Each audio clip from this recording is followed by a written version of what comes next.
Salut, c'est Israël Dupuis. Aujourd'hui, je vais vous parler de Animate, Adobe Animate. Ce qu'on va faire, c'est qu'on va créer une animation HTML5 avec du JavaScript et du CSS qui va nous permettre de faire un petit jeu vidéo, donc un petit peu d'interaction avec l'utilisateur.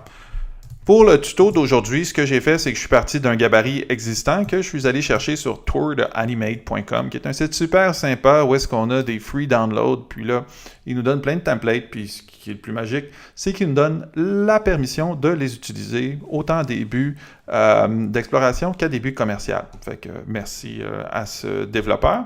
Donc, je suis allé chercher là-dessus un petit template de jeu. Ce que c'est ce petit jeu-là, un gameplay intéressant, des petits monstres ici qui sortent des différents cratères comme ça. Et je dois les attraper, cliquer dessus, les avoir. Et puis, à la fin, donc, j'ai mon score qui apparaît et qui est comptabilisé. Donc, j'en ai 8. Donc voilà, on va aller voir comment est-ce que ça marche, tout ça, comment est-ce qu'on peut personnaliser ça, parce que ce qui serait intéressant pour nous, ça serait de partir de ça, puis admettons, notre client, c'est un dentiste, on met des petites dents qui sortent de là, puis au lieu des cratères, on fait une grande bouche. Vous voyez un petit peu où est-ce qu'on peut aller avec tout ça. Fait que, on va commencer. Je ne vais pas aller dans le code trop en avant, je vais juste vous montrer qu'à chaque fois qu'il y a des petits A, on peut aller dans Action, puis on a du code qui est là. Ce qui est important pour nous, c'est quand ça rentre entre guillemets. Donc ça réfère à des étiquettes d'images, comme ce qu'il y a à côté de mon drapeau qui est ici, donc intro. OK? Puis on peut personnaliser ça, donc on peut jouer avec ça, puis ça nous permet de nous diriger un petit peu dans la ligne du temps. Là où on veut surtout personnaliser, nous habituellement, c'est qu'on veut personnaliser au niveau des visuels. Alors par exemple, au début, j'ai comme un module comme ça qui apparaît. Et, mettons, moi, je vais aller personnaliser ça. Donc, c'est toujours des clics-clics. Donc, c'est ce qu'on appelle des symboles.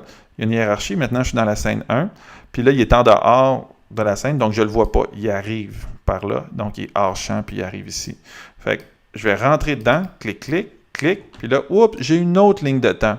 Fait que je vais toujours comme continuer à me promener dans la ligne de temps jusqu'à ce que j'arrive face à l'élément que je veux modifier. Et là, je vais double-cliquer. Et là, je vais double-cliquer jusqu'à temps, au fond, que je puisse arriver à faire ma modification. Tu vois? Et là, je vais pouvoir écrire mon texte comme ça et travailler avec ça.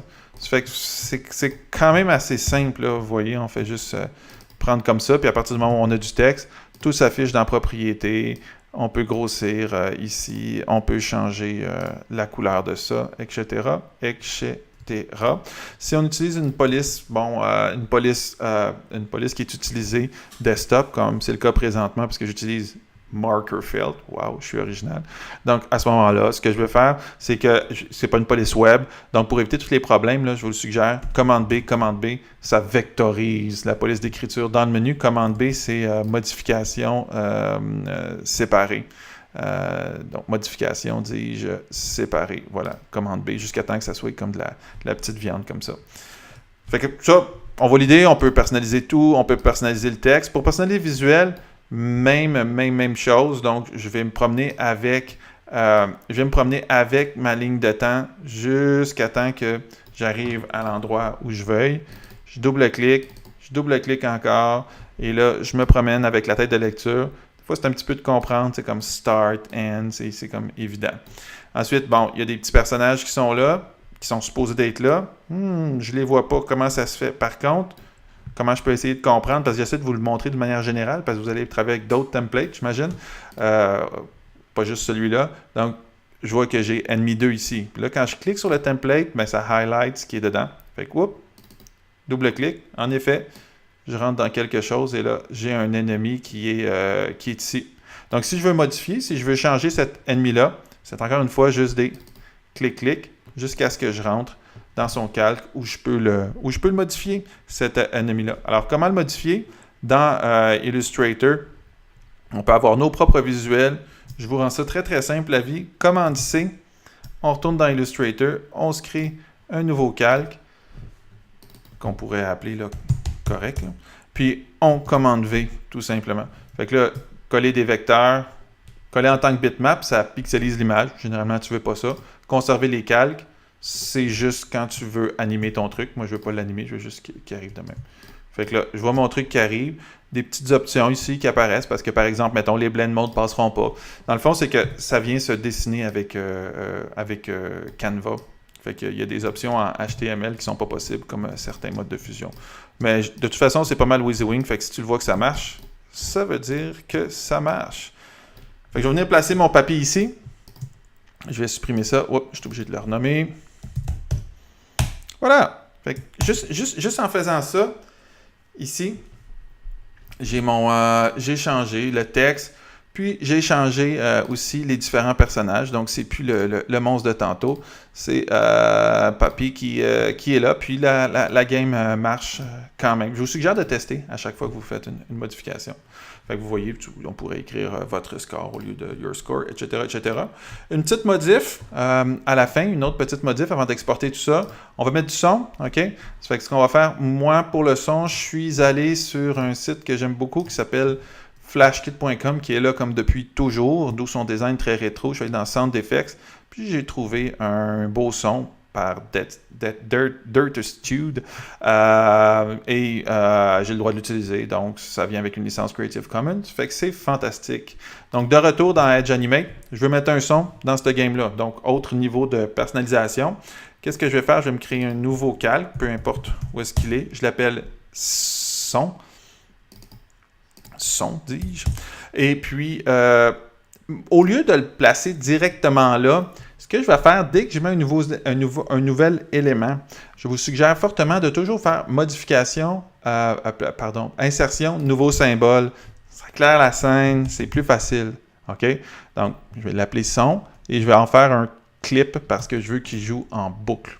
Et là, pour insérer un son, rien de plus facile, fichier, importer dans la scène, ça doit être MP3, Wave, donc tous les formats supportés sur le web là, de façon typique. Donc là, je vois, j'ai un petit waveform qui est ici. Alors maintenant, pour le faire jouer en boucle, j'ai ici boucle, mais j'ai essayé avec le JavaScript, ça marchait avec le vieux Flash. Avec le JavaScript, ça ne marche pas si bien que ça. La façon que j'ai trouvé avec ce logiciel la plus simple, c'est juste que j'insère des frames, donc F5. Tout le temps, je m'en vais un petit peu plus loin. F5, je m'en vais encore un petit peu plus loin, j'étire ma tête de lecture. F5, tu vois, oups, je suis allé maintenant un petit peu trop loin, fait que je sélectionne tout ça, je vais sélectionner jusqu'ici, et là, je vais faire majuscule F5, donc ça va effacer mes frames. Fait que j'ai comme étiré mon son sur la ligne de temps, et là, il y a un petit bouton ici qui s'appelle en boucle, et celui-là fonctionne bien, donc je vais jouer en boucle mon son. C'est pas un son qui boucle de façon seamless, là, si vous êtes dans le son, vous pouvez vous faire des sons qui bouclent un petit peu mieux peut-être que celui-là, là, mais mettons, ça va faire l'affaire. Donc, vous voyez le petit bouton qui est ici, puis je laisse mes paramètres de son là, par défaut dans la palette de propriétés.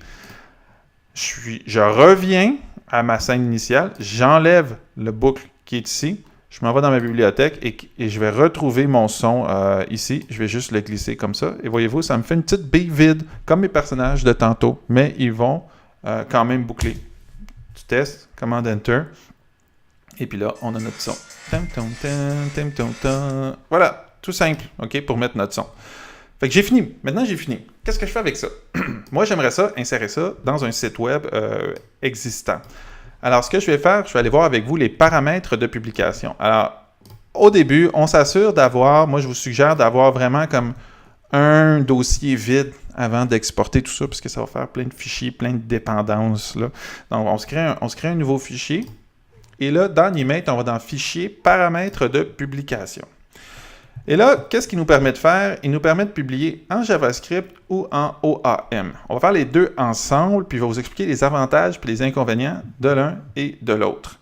Alors, ce qu'on va faire, c'est que lorsqu'on veut publier en JavaScript, on va cliquer Centrer sur la scène, puis Rendre réactif. Donc ça, Centrer sur la scène, c'est dans le fond pour que le bloc soit au milieu. Puis Rendre réactif, je peux le rendre réactif en largeur ou en hauteur. Puis je peux ajuster à la zone visible pour qu'au fond, il soit ajusté à tout le navigateur. OK? Fait que ça, c'est toutes des choses que vous pouvez travailler. Et tout ça, c'est comment est-ce qu'il va structurer mon JavaScript. Je vais cliquer sur Publier. Et là, qu'est-ce qu'il va avoir fait, Animate, dans mon petit truc? Oups, j'ai pas dit où. J'ai un petit dossier ici, là. Tiens, je vais l'appeler Papito ici. Et je vais aller me chercher ici, donc, mon truc pour dire, je veux que tu le publies là, parce que sinon, il va l'envoyer n'importe où. Publier. Voilà. Je vais aller voir. Alors, qu'est-ce qu'on voit? Il m'a publié un HTML. Il a mis mes sons dans un petit dossier à côté et il a publié un petit HTML ici. On va double-cliquer là-dessus, ici. Voilà, ça va et ça se stretch genre, OK? Et je peux jouer avec ça. J'aime pas un paramètre ou l'autre. Des fois, c'est une question d'aller travailler dans les paramètres Des fois, c'est d'aller travailler dans les paramètres d'exportation. J'ai remarqué que le responsive était pas top. Donc, si je republie comme ça, en ajustant les trucs ici, je vais aller me exporter mon truc. Bon, c'est mieux. C'est comme responsive, fait que c'est pas pire. Et ça, si j'ai juste ça à publier, mettons, mais ce que je peux faire, c'est que je peux ouvrir mon HTML, évidemment, dans un logiciel de code, comme Bracket. Et là, je peux aller travailler, mettre un arrière-plan si je me débrouille assez bien en HTML. Donc ça, c'est dans le cas où tout mon site, donc tout mon module interactif, n'est que ce que j'ai fait dans Animate. Ça, c'est bien dans le cas d'un petit prototype. Bon, qu'en est-il maintenant de si j'aimerais insérer ça dans un site web existant?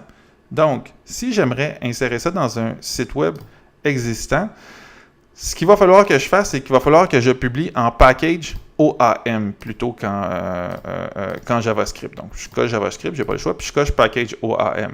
Là, toujours pour avoir de l'ordre, je vais venir supprimer. Je vais toujours avoir un dossier vide là, au préalable. Donc, je m'en vais dans Animate, je coche package OAM. Je vais lui donner un nom significatif. Et je vais cliquer sur mon dossier pour être bien certain que je l'envoie au bon endroit. Et là, je ne clique pas sur OK, mais je clique sur Publier. Alors là, du coup, il travaille, il m'exporte mon truc.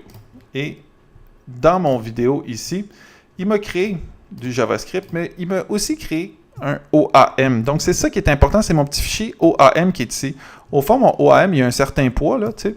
Ce OAM-là, ce qu'il fait, c'est c'est comme un zip, c'est une archive. Il vient prendre tout ce dont j'ai besoin. Puis, il le met dans un fichier. Donc, toutes mes librairies JavaScript, tout mon HTML et tout ça est dans le fichier OAM. Donc, c'est quand même plus simple à utiliser. Mais qu'est-ce qu'on fait avec ça, un OAM? Donc là, ça suppose que je suis encore dans la suite Adobe. Donc, ce que je vais faire, c'est que je vais rentrer dans un site existant, OK, dans Dreamweavers. Je me suis mis en mode fractionné dans Dreamweavers. Donc là, j'imagine que vous avez quand même l'habitude d'aller dans Dreamweavers un petit peu. Il faut. Moi, j'ai juste un site existant ici. Là, donc, ce que j'ai fait, c'est que mon site existant, fichier aperçu en temps réel dans Safari, je vais juste vous montrer le truc. Donc, c'est juste un site là, ben simple comme ça. J'ai juste un espace vide qui est là. Donc, ce que je vais faire dans le Dreamweaver, c'est que je vais positionner mon curseur à l'endroit où est-ce que j'aimerais avoir le module interactif. Peut-être faire une div avant. Moi, j'ai fait une liste. Donc, faire un conteneur quelconque pour venir accueillir cette animation-là.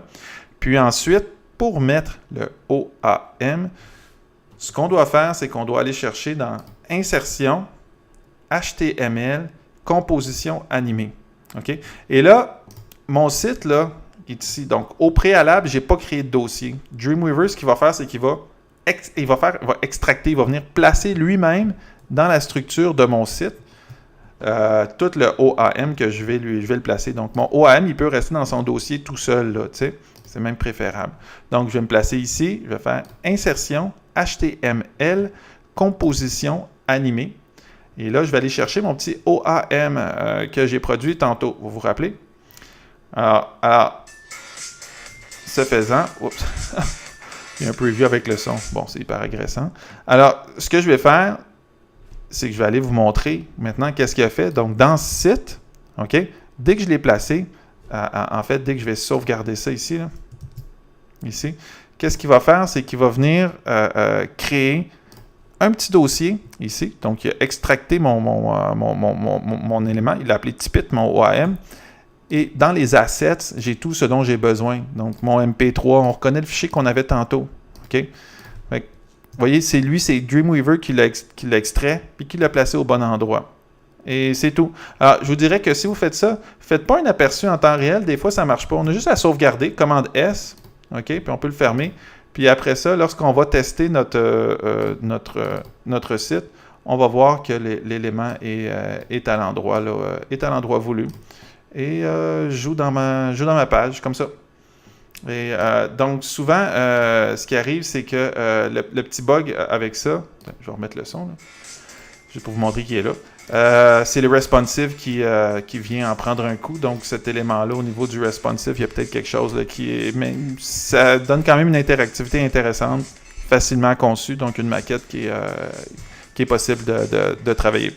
Fait que voilà, c'était tout pour l'animation OAM et l'animation dans Adobe Animate.